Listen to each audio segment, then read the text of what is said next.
Hey Stephen, this is Rob Fleming. It's Tuesday morning, 9 o'clock. I've gotten around now to taking a closer look at what you've done, and I'm going to try to give you some feedback. For all the work that you've done, all the hours, I can't give you that many hours back as feedback because I would be here for a long time, but I'll try to look at this. I also want to let you know I'm going to get Shannon to look at your wind towers in particular to see if they're in the right place. And I'll talk about that a little bit more as I come through this. I also wanted to let you know that I posted some notes from Julie Carroll on the idea of the cafeteria. I didn't post the notes about those two being separate, but she really feels strongly that we need a cafeteria. She does feel pretty strongly these should be separate functions. It is eating up a lot of space on the site, as you know.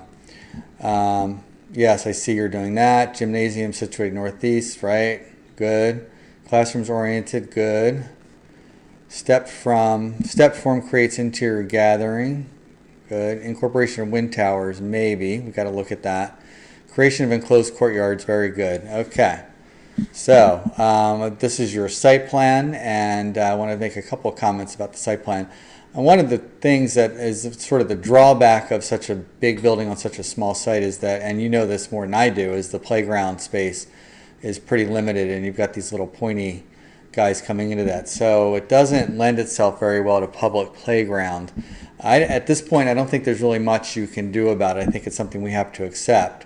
I do think that when you work on this some more, to look at a more delineated definition of landscape, and this is not a critique of what you have, but this really is an opportunity to create a habitat edge that can wrap around like a wrapper like this and really create a buffer. So it'd be a combination of trees and also shrubs and ground cover and all that kind of good stuff. And even maybe, you know, we also have to talk about possibly even putting a wall here that's hidden inside that for security purposes. I bet they would probably want a wall there, and we'll have to ask Julie whether she would have preferred that. But my guess is yes, so that kids could play freely out there without fear of a problem happening.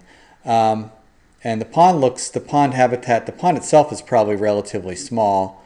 It'll be interesting to see how the water, if you reveal, I'm assuming the rainwater collection is somewhere here, how that will spill into this. So there's an opportunity here to create a moment, and maybe this wind tower isn't here. Maybe there's a way to get in and out right from the hallway, although you've got access from the cafeteria.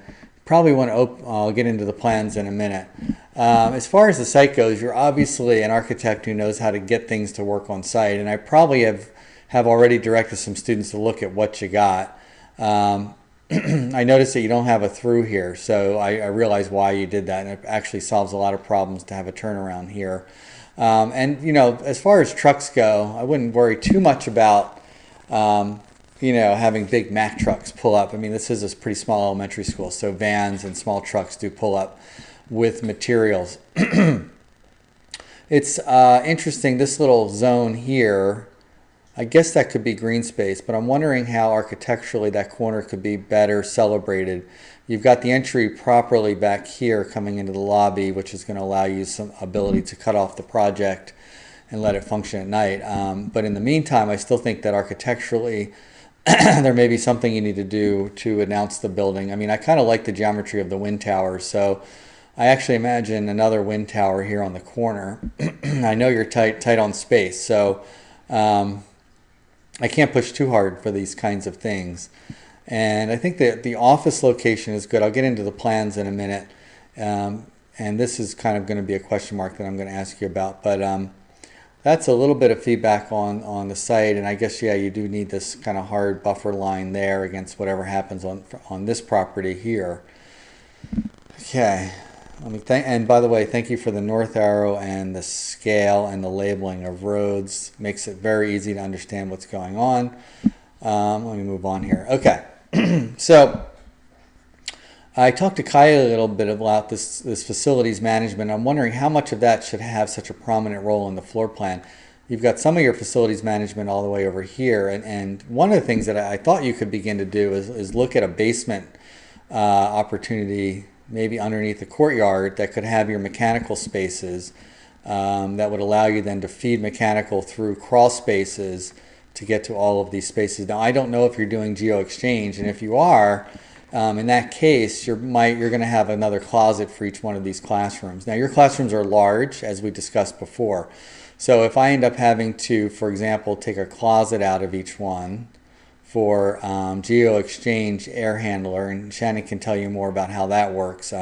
But typically, you might have a main unit here, main source, ground source heat pump here, sending liquid up to these rooms and having independent independent closets for mechanical. A couple other things that jump out at me. I kind of really want to find a way to celebrate, from an experiential point of view, celebrate the end of that corridor. I suppose even a blank wall could be celebrated with artwork or such. So just getting back to this before I get distracted, that would need to probably maybe be rethought. It might get you a little bit of space. If you do create a basement, you've got a stair here, you've got an elevator here, you just have to create one other way out. And I'm only proposing you create a basement here, not for the whole building. Maybe a crawl space under this corridor for the building. And you'd have to have a little egress stair for your basement somewhere if you do have that. Now, as we talked before, one thing I want to have you think about doing is taking these bathrooms and flipping them so they can then feed into the gym area and the lobby. So that way you can have a close-off valve here and a close-off valve probably here or here to shut the building off at night. You've got some more offices here, so that's actually pretty good. In terms of reception desk, people are coming in and out here. Usually there's a place that a person wants to sit. Now, one of the disadvantages of flipping these bathrooms, right now you have a blank wall here, so you could have a reception desk there for morning pickup and check-in. But I don't know. And maybe the doors to the gym move down over here, and this becomes a place to have a place for somebody to stand. It's a little bit of an awkward situation. It kind of makes me want to cut this off a little bit and allow more visibility through this lobby. I totally get what you're doing with the doorway and the vestibule, so it's really not a critique. And that's probably going to need to have to get cut off there too, so you avoid the liability there. But I think that the main thing, so from a performative perspective, totally get what these towers are trying to do. I really wonder if they're in the right space, and I'll look at this again in section, but my intuition tells me that these want to be here along in these zones, because what will happen is well, this one won't get the breezes, but the breezes are coming from, let's just put this in here so we can make it look all pretty and stuff. I know probably don't care about that at this point, but the breezes are kind of coming in this way, and they're going to enter the space that way. And so in my mind, and the warm air is going to want to rise. You want to create. Oh, there we go. You want to create a sense of movement of air so that. I'm really sorry about that. Let me just change that color. There we go. So I'm thinking that the air is coming in and hitting this tower here and then going up. And what that allows is, as that pulls air up, it also begins to ventilate the hallway, which right now has opportunities for ventilation here, for natural ventilation, that is. And since I believe that you're only going to, if I understand correctly, you're really only looking at air conditioning this zone. And hence, that's why I was thinking that having the mechanical room in the basement could be used. And you may go to rooftop units, although you need, if you go to geo-exchange, you can have your mechanical rooms down in the basement, your ground source heat pump in the basement, and you can feed air conditioning into these spaces. You could even consider a raised floor air distribution system for your systems for this part of the building to get cool air fed in a very efficient way from underneath. So I really want to get something from Shannon. Now, I just put closets here for the geo-exchange, if that does exist, which would block what I'm talking about doing now. However, I wonder if, and by the way, you don't have to do this now. This is something for later if you end up choosing this scheme. So please don't feel pressure to go back and make these changes. But I wonder if this is not a better relationship and this is not a good relationship, so that I can get air moving in more directions. Although architecturally, from an experience point of view, I kind of like them outside as markers, but that probably won't happen. I know that if this scheme is chosen, you have a lot of opportunities for informal seating and such in here, and creating little nodes of spaces for people. and I think that'll enliven the space greatly. I think the plan is actually really well resolved given the point at which the project is. And so you should be pretty happy about that. Now for the second floor, you have the music space, which I understand is going to be more like practice space. And hopefully that will work. It's an awfully thin, and we've talked about this already, and I thought that was okay. In the end, you probably don't need so much of that, if I'm correct, and you may want to think about maybe you have a music classroom here and then you have music rooms. And I'm looking for your science room. You have your science room in the right place. Good. Okay.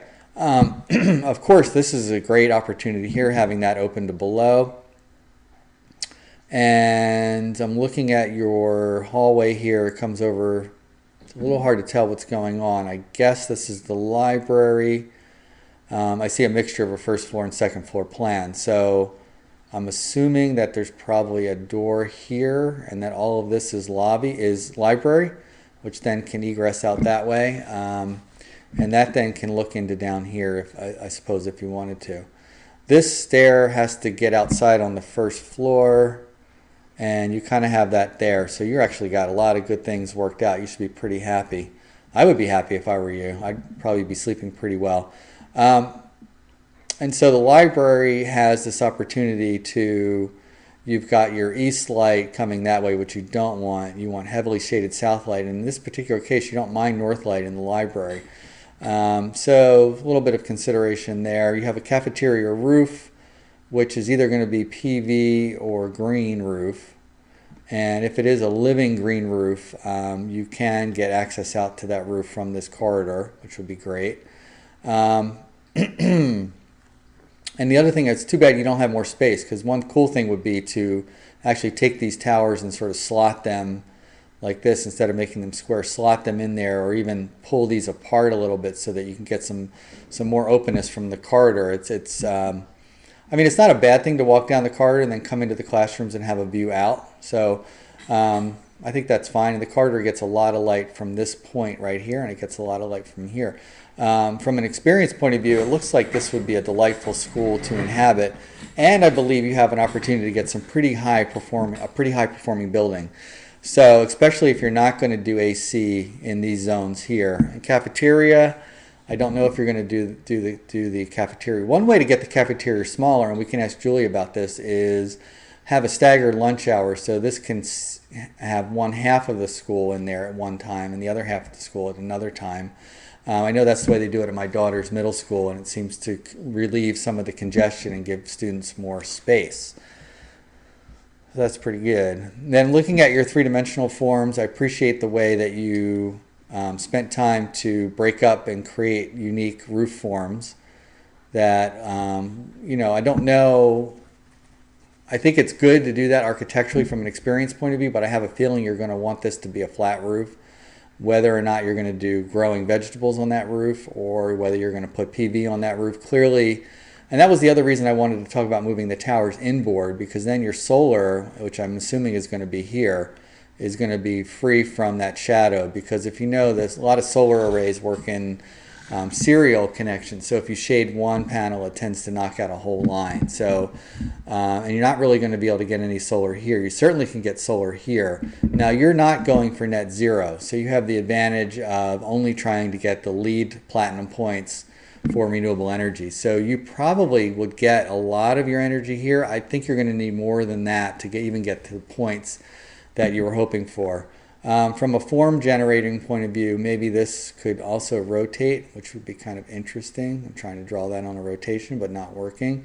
And I also wonder about, since you're doing all these great roof things, having a long sort of just overhang here with columns that would allow people who park to walk in under the rain and people who get off on the bus to be covered as they come into the building. And then I was looking at this corner urbanistically. I think I have some other views where I can look at that. But again, I mean, I think that you've got a little village of forms going here, and I think that's a great approach. I wonder if there's even an opportunity here to begin to, maybe there's something special you can do with the east light to let it in high and let it bounce down in the morning to illuminate the library without getting any direct sunlight into there. And morning heat gain is not as bad as that. By the way, thanks for that and for that. It adds a little bit of life to the drawing. I'm sure it added more hours to you. I guess this is a SketchUp model with contours, so I'm really interested to see, because I know the site slopes down this way and that way. So I didn't know if that affected your plan or not, or whether you needed to. Let me go back to your plan, your first floor plan. So I didn't know if this is all going straight out on this grade at 0, let's say, that means this is going to be a different height than that probably. So I'm curious how the grading works. A section at some day, maybe you have some sections, you do. Let's see if that might help. I'm just going to keep talking here and going through what you have. And some of these views are a little, show me a little bit more, but kind of the same thing. We talked about the schoolyard a little bit and the reality of what that'll mean, and I think that's just the reality if we're going to get those parking spots on site. So I don't think there's much you can do about that, actually. I thought this was a really interesting view and pretty provocative and evocative, actually. I don't think it's really provocative. And right now you've got these towers out here on outboard. If they move in, you're not going to see them as much. So from an experience point of view, your systems are sort of buried inside the building. And maybe in some ways this is superior to have it out here from an architectural point of view. I'm hoping Shannon will be able to help us with that. Now, as far as windows go, there's some tricks for schools, and typically you actually probably have too much glass. Your window to wall ratio is probably too high here. What I would prefer you do, and let me just change my color again, and by the way, you're not making any of these changes. This is purely for learning and thinking about sustainable design at a performative level. Typically you would have, oh my God, I'm so sorry. I don't know why it's not changing colors. There, that should work, right? So typically you would have a light shelf here, and this would be all glass, and you'd really only have a couple viewing windows, smaller windows for children to see out, and the rest actually would be solid. And the reason for that is you just have too much exposure. You know, it actually doesn't end up benefiting you in the long run. And I don't know about your classes, you had a BAC, but we tend to look at window to wall ratio when we're setting up how we're going to daylight the spaces. I'm assuming that I'm going to look at your views, but the other side I probably would have very little glass. I think these are always very effective. Here, and that's what I was wondering about the grade. It looks like, I mean, I know that the grade is much lower when you get to here. So I'm wondering if this grade level, I don't know if this is grade level, it looks like it might be. Yeah, so your grading is pretty accurate. So this could be an outdoor veranda. If you make the space smaller, you could get sort of an outdoor dining space that might work pretty well. But I do think you've got the slopes there represented pretty well. And again, you know, when you get into this project, when you choose this scheme, and I think you probably, well, I'm not going to say which one I think you're going to choose. If you chose this one, you're going to get another lower level of foliage and all, and we're going to get Lois to work with you on that. So gymatorium, I like the fact that you have the daylighting panels. The classrooms are amazing. I mean, look at what you've got here. You've got air. The second floor classrooms are really amazing because you've got air coming in actually from that side and then coming out through there in addition to your towers. And so that's what I'm not quite sure about, because there's going to be competition to get the air to move both ways, and really it's a little beyond my expertise. I mean, my intuition tells me that if you move these towers inboard, you probably don't have to make these operable. In fact, you wouldn't want to, because you want a smaller opening on the back end, on the leeward side, I believe that, or is the windward side, leeward side, to get the motion going. And here is where you really need the tower. So you're really hoping that air is going to come around and turn and go up and into this and out on the first floor. When if this tower was over here, and again, I'm not going to beat this home too much, but if the tower's over there, you've got a chance to get better airflow. You could be using, if you rotated these, let me go back to another drawing. If these were rotated, these should be sloping actually, I think these should be sloping due south, and you can put up a solar powered fan. So these can have solar fans embedded in them, so when the sun is out, it's automatically pulling air through the building. And I guess if these have fans, maybe they work. Maybe they can work on the outside. Just want to double check that for consistency. Let's see, where was he? So I talked about that. I thought that I think this courtyard is really interesting. I'm wondering about the programming of the courtyard from a cultural perspective. What happens in that courtyard? Is that like a cloister? Are these more, is this more like an arcade where you have sort of a superstructure that creates a rhythm? Or is it sort of, and because this looks, I know that you're just throwing glass in here to get the glass in. Architecturally, that could have some opportunities later on down the road. If I go back for a minute, I started to wonder, could all this be outdoors? Probably not. Yeah, let's just leave that. So that's fine. Where is that? Okay, so this might be, and I would have you look at the Germantown Friends School, Sustainable School. It's a sustainable lab building, and they have a courtyard that's about the size of this, and it's really well done from a landscape point of view. It's very rich. And they actually have their cisterns actually in here. They actually put these big old cisterns right in the courtyard. And that might work for your bathrooms. In other words, your restrooms, I should say. Yeah. So if you were to have a cistern here that's collecting a large quantity of water, that could feed over to that bathroom, and you could make that a visible, kind of tangible connection between the systems and the experience of the project, which I think would be great. Glazing for heating tower, right? So you're going to try to, so there's your louvers, and like I said before, you can get a fan up in here. I've seen this done before, where there's a fan constantly drawing air up and out, helping to draw the air through the building, because as you know, the summers can get very humid. Appreciate that. That all looks great. This is a really nice little bonus here. Not little, really. It's pretty much a big bonus. I would not do that. I don't think you really want the west light at all. I don't see any advantage. And I believe now, if I remember, you wanted the towers to heat up from the west light. So I've gotten all the way to this point, and I'm starting to remember that. And that's fine. I mean, I'm just thinking about shifting the roof facing over towards the southern exposure to get a solar-powered fan on there. And those don't require much, very large solar panel at all. Cafeteria. So this is where I was talking about, you have such a grade change at this point. You know, can you get a terrace out here where kids could go out and eat outside, or teachers could?